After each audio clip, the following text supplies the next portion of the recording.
الحمد لله وحده والصلاة والسلام على من لا نبي بعده أشهد أن لا إله إلا الله وحده لا شريك له وأشهد أن محمدا عبده ورسوله أما بعد أعوذ بالله السميع العليم من الشيطان الرجيم بسم الله الرحمن الرحيم إن يوم الفصل كان ميقاتا يوم ينفخ في الصور فتأتون أفواجا وفتحت السماء فكانت أبوابا وسيرت الجبال فكانت سرابا. سورۃ النبأ آیت نمبر 17 میں اللہ سبحانہ و تعالی یہ بیان فرماتا ہے ان یوم الفصل، یقیناً فیصلے کا دن، قیامت کا دن، کان میقاتا مقررہ ہے، ہمیشہ سے مقرر ہے، یعنی اللہ سبحانہ و تعالیٰ کی طرف سے.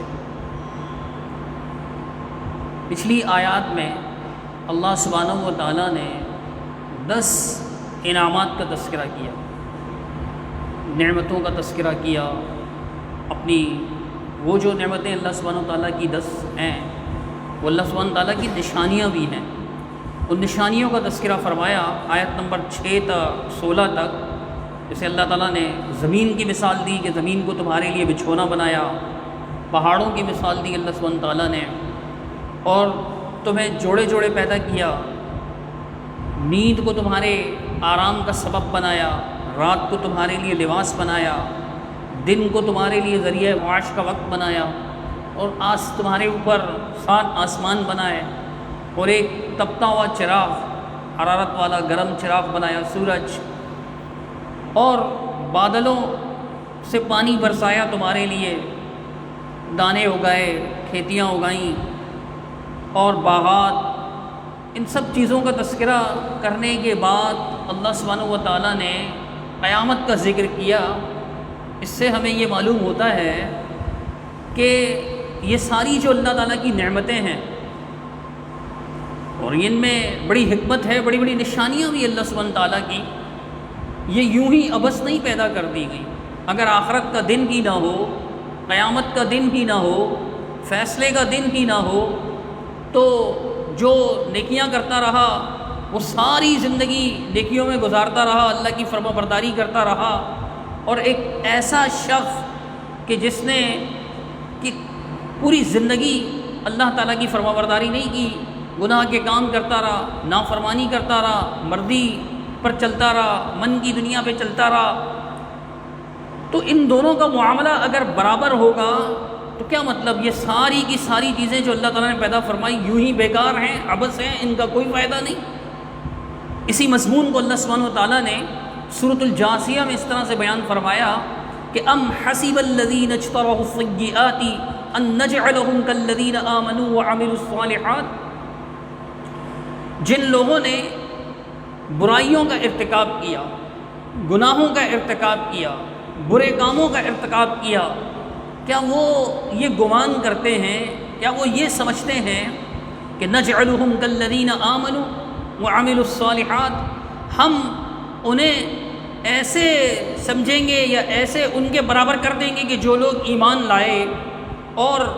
انہوں نے نیک اعمال کیے؟ گناہ کرنے والے اور فرما بردار لوگ، بدکار اور نیکوکار لوگ، یہ سبھی ان کے ساتھ ایک جیسا معاملہ ہوگا. سواء محیاہم و مماتہم، ان کا جینا اور ان کا مرنا ایک جیسا ہوگا، ان کا معاملہ ایک جیسا ہوگا. ساء ما یحکمون، کتنا برا ہے یہ فیصلہ جو یہ کرتے ہیں. یعنی یہ سمجھنا، جیسے سورہ نون والقلم میں اللہ تعالیٰ نے ارشاد فرمایا افنجعل المسلمین کالمجرمین ما لکم کیف تحکمون، یعنی مجرموں کو اور فرما برداروں کو ہم برابر کر دیں گے، ایک جیسا کر دیں گے. تمہیں کیا ہو گیا ہے، تم کیسا فیصلہ کرتے ہو؟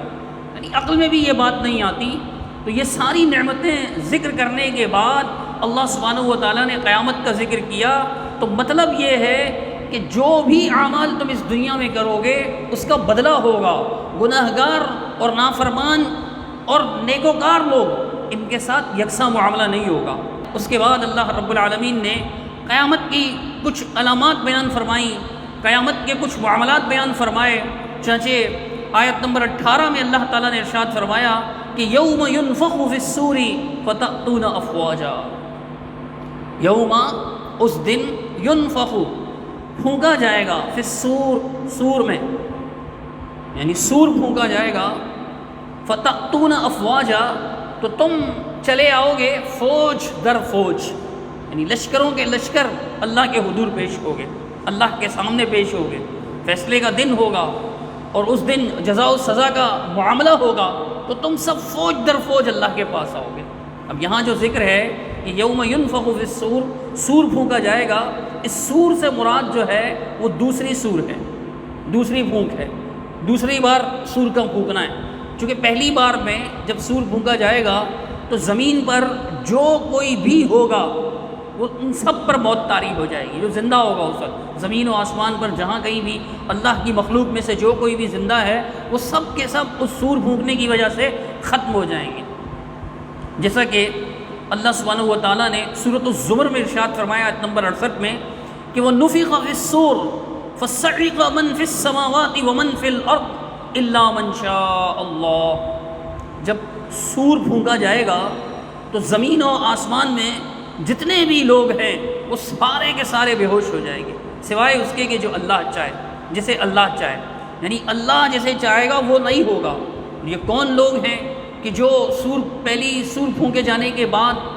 وہ اپنی حالت پر برقرار رہیں گے، ان پر کسی قسم کی بے ہوشی یا موت طاری نہیں ہوگی؟ اللہ عالم، اللہ ہی جانتا ہے، نہ قرآن مجید میں اس کا ذکر ہے نہ احادیث میں۔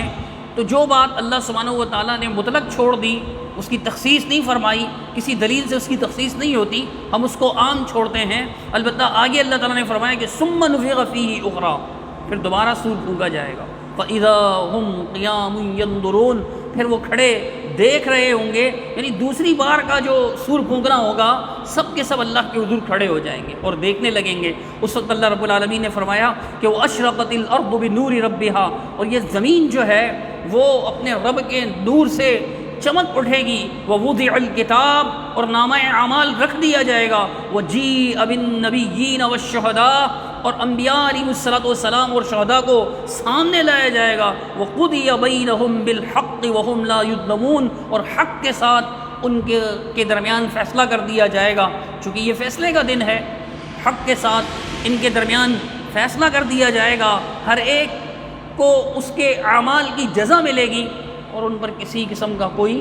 ظلم نہیں کیا جائے گا، کسی قسم کی کوئی زیادتی نہیں کی جائے گی۔ تو یہ جو اللہ سبحانہ و تعالیٰ نے اس آیت میں فرمایا کہ یوم ینفخ فی الصور، جب سور پھونکا جائے گا تم فوج در فوج آؤ گے، اس سے مراد پہلی پھونک نہیں ہے بلکہ دوسری پھونک ہے، دوسری بار کا سور پھونکا جانا مراد ہے۔ جب دوسری بار سور پھونکا جائے گا تو یہ معاملہ ہوگا، سب کے سب میدان محشر میں جمع ہوں گے اور نامہ اعمال سب کا جو ہے وہ رکھا جائے گا اور سب کے ساتھ جزا و سزا کا معاملہ ہوگا۔ پھر آگے اللہ تعالیٰ نے آیت نمبر 19 میں ارشاد فرمایا کہ وَفُتِحَتِ السَّمَاءُ وَكَانَتْ أَبْوَابًا،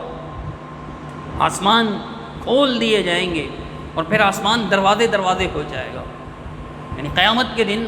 یہ معاملہ ہوگا کہ آسمان کے تمام دروازوں کو کھول دیا جائے گا۔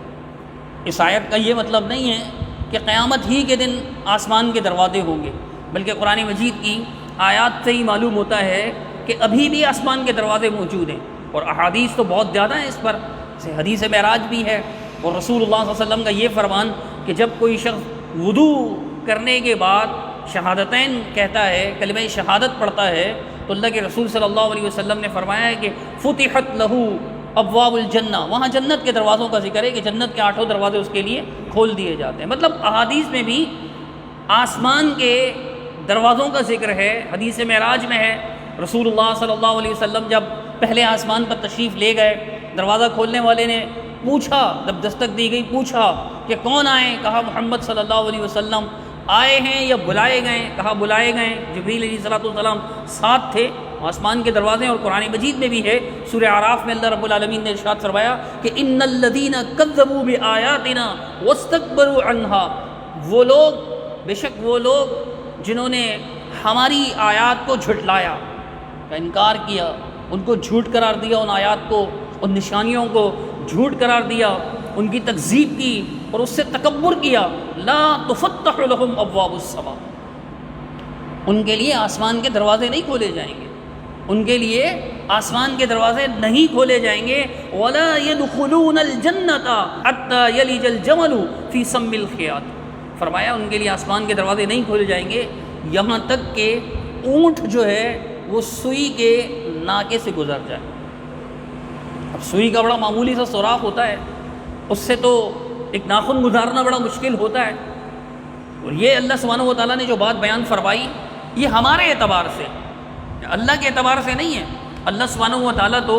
جو چاہے وہ کر سکتا ہے، فعال لما یرید، بہت زیادہ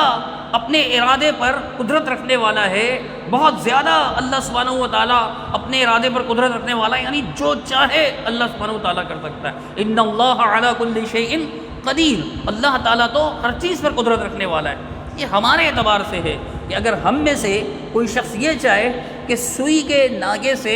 اونٹنی گزر جائے تو یہ کتنی ناممکن بات ہے۔ اللہ تعالیٰ نے کسی چھوٹی مخلوق کا نام نہیں لیا اس مقام پر، یہ نہیں کہا کہ مچھر گزر جائے، مکھی گزر جائے، چھوٹی سی چیز بھی نہیں گزر سکتی، بہت بڑی چیز کی مثال دی، اونٹ کی مثال دی۔ اب اونٹ کوئی معمولی تو نہیں ہوتا، عظیم الجثہ ہے، اس کی بڑی جسامت ہے، اتنی بڑی مثال دینے کی بات یہ ہے کہ کوئی چھوٹی موٹی چیز مت سمجھنا، جیسے اونٹ کا گزرنا تمہارے لیے محال و ناممکن ہے، ایسے وہ شخص جو دنیا میں اللہ کی آیات کا انکار کرتا ہے، اللہ کی آیات کی تکذیب کرتا ہے، اللہ کی آیات کو جھٹلاتا ہے، اسے ماننے کے بجائے، ان پر ایمان لانے کے بجائے تکبر کرتا ہے، اللہ رب العالمین نے فرمایا کہ وہ جنت میں کبھی داخل نہیں ہوں گے۔ جیسے اونٹ جتنا بڑا جانور جو ہے وہ معمولی سوئی کے ناگے سے گزر نہیں سکتا، سوئی کی سوراخ سے گزر نہیں سکتا، بالکل اسی طرح جو لوگ اللہ کی آیات سے تکبر کرتے ہیں، اللہ کی آیات کو جھٹلاتے ہیں، اسے مانتے نہیں، ان پر ایمان نہیں لاتے، ان کا معاملہ ہوگا وہ جنت میں داخل نہیں ہوں گے۔ وَكَذَلِكَ نَجْزِي الْمُجْرِمِينَ، یہ لوگ جو اللہ کی آیات کی تکذیب کرتے ہیں، انکار کرتے ہیں، یہ در حقیقت مجرم لوگ ہیں۔ مجرم کو ہم ایسا ہی بدلہ دیتے ہیں، یعنی انہیں ہم جنت میں داخل نہیں کرتے۔ تو یہ معاملہ اللہ سبحانہ تعالیٰ نے بیان فرمایا کہ اس دن، یعنی ایک قیامت کی ہولناکیاں بیان فرمائیں، قیامت کا ذکر فرمایا، پھر قیامت کی ہولناکیاں بھی بیان فرمائیں کہ کتنا ہولناک دن ہوگا، کتنا خوفناک دن ہوگا، کیسے لوگوں پر دہشت طاری ہوگی، خوف طاری ہوگی، اس چیز کو بیان فرمایا۔ آگے آیت نمبر 20 میں اللہ تعالیٰ نے فرمایا کہ وہ سیرت الجبال فکانت سرابا، اس دن جو ہے وہ پہاڑوں کو چلایا جائے گا، سیرت یعنی انہیں سیر کروائی جائے گی، دوڑائے جائیں گے، وہ چلائے جائیں گے، اور وہ سراب ہو جائے گا، سراب، فکانت سرابا۔ سراب کسے کہتے ہیں؟ سراب یعنی صحرا میں دوپہر کے وقت یا دھوپ کے وقت چمکتی دھوپ پیاسے آدمی کو پانی محسوس ہوتی ہے، ایسا لگتا ہے۔ سورۃ الرعد میں بھی اللہ سبحانہ و تعالیٰ نے اس بات کا ذکر فرمایا کہ والذین کفروا اعمالهم کسراب، جو لوگ کفر کرنے والے ہیں ان کا معاملہ ایسے ہے کہ جیسے سراب۔ پھر آگے اللہ تعالیٰ نے بیان فرمایا کہ چمکتی زمین پر وہ ایسا محسوس ہوتا ہے اسے کہ پانی ہے، لیکن جب وہ اس کے پاس آتا ہے تو وہاں لم یجد شیئا، کوئی چیز نہیں پاتا جو اس کی پیاس کو بجھا سکے، کوئی چیز نہیں ہوتی، وہ ایک حقیقت نہیں ہوتی۔ یہ جو پہاڑ ہیں یہ ایک اٹل حقیقت ہے ہمارے سامنے، بہت بڑے بڑے پہاڑ ہیں، بہت بڑے بڑے پہاڑ ہیں، لیکن قیامت کے دن یہ بڑے بڑے پہاڑ چل رہے ہوں گے، ان کو دوڑا دیا جائے گا۔ اب ایک انسان جو پہاڑ کو، مطلب جو پہاڑوں میں رہنے والے لوگ ہیں خاص طور پر، وہ جب معمولی سا زلزلہ آتا ہے پہاڑ چلنے نہیں لگتا، صرف حرکت کرتا ہے، یا لینڈ سلائڈنگ ہوتی ہے، اسی سے انسان اتنا پریشان ہو جاتا ہے۔ جب اتنے بڑے بڑے پہاڑ چل رہے ہوں گے تو مجرم لوگ جو ہیں، نافرمان لوگ جو ہیں، فسق و فجور میں زندگی گزارنے والے ہیں، ان کی دہشت کا کیا عالم ہوگا۔ ایمان والوں کو تو اللہ رب العالمین اس دن بھی ان چیزوں سے محفوظ رکھے گا، ان پر اللہ تعالیٰ کی خاص یعنی رحمت ہوگی۔ قرآن مجید میں اللہ تعالیٰ نے جگہ جگہ اس بات کو بیان فرمایا کہ کہ جو ایمان لانے والے لوگ ہیں، نیک اعمال کرنے والے ہیں، لا خوف علیہم ولا هم يحزنون، ان پر کسی قسم کا خوف اور غم نہیں ہوگا۔ البتہ جو مجرم لوگ ہیں، نافرمان لوگ ہیں، وہ اس بندر کو دیکھ کر گھبرا اٹھیں گے۔ تو قیامت کے دن پہاڑوں کا یہ معاملہ ہوگا، اور اللہ سبحانہ و تعالیٰ نے پہاڑوں کی مختلف کیفیات بیان کی ہیں۔ قیامت کے دن پہاڑوں کی مختلف صفات ہیں، جیسے اس آیت میں سراب بتایا اللہ تعالیٰ نے، اسی طرح اللہ تعالیٰ نے فرمایا کہ فَإِذَا نُفِخَ فِي الصُّورِ نَفْخَةٌ وَاحِدَةٌ، سورۃ الحاقہ میں، کہ جب نفخہ یعنی سور پھونکا جائے گا ایک ہی بار میں، وَحُمِلَتِ الْأَرْضُ وَالْجِبَالُ فَدُكَّتْ دَكَّةً وَاحِدَةً،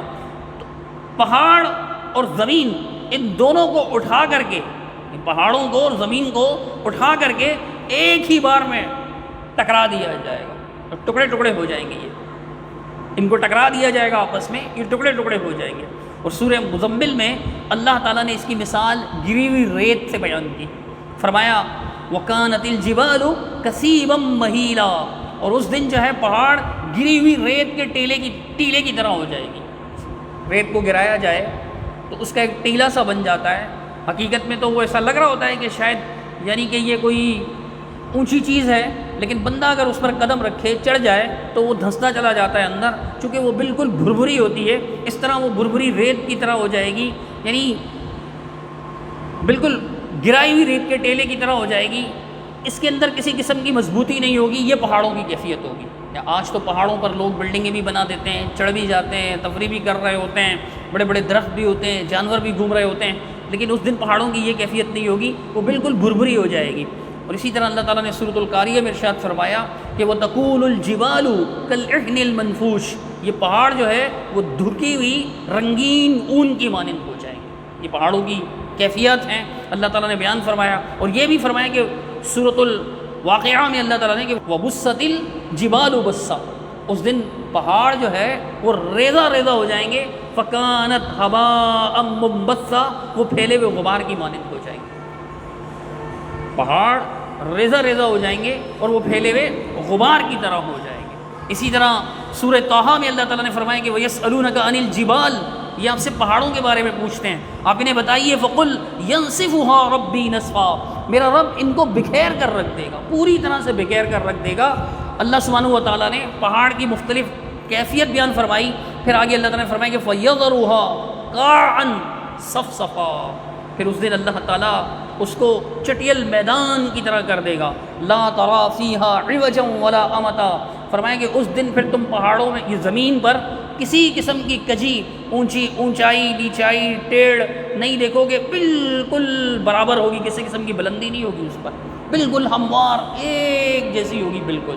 پوری طرح سے ہموار ہوگی۔ سب لوگ وہاں جمع ہوں گے اور پھر وہاں اللہ سبحانہ و تعالیٰ کی طرف سے فیصلہ ہوگا۔ پھر اگلی آیات میں جو ہے وہ اللہ سبحانہ و تعالیٰ نے جہنم کا ذکر کیا کہ ان جہنم کانت مرصادا، کہ بے شک جہنم جو ہے وہ گھات لگائے ہوئے۔ آگے اللہ تعالیٰ نے متقین کا مقام بیان فرمایا کہ ان کا کیا مقام ہوگا، انشاءاللہ آہستہ آہستہ آئندہ درس میں جو ہے وہ اس کو بیان کیا جائے گا۔ اللہ تعالیٰ مجھے آپ کو ہم سب کو عمل کی توفیق عطا فرمائے۔ اقول قولی ھذا استغفر اللہ۔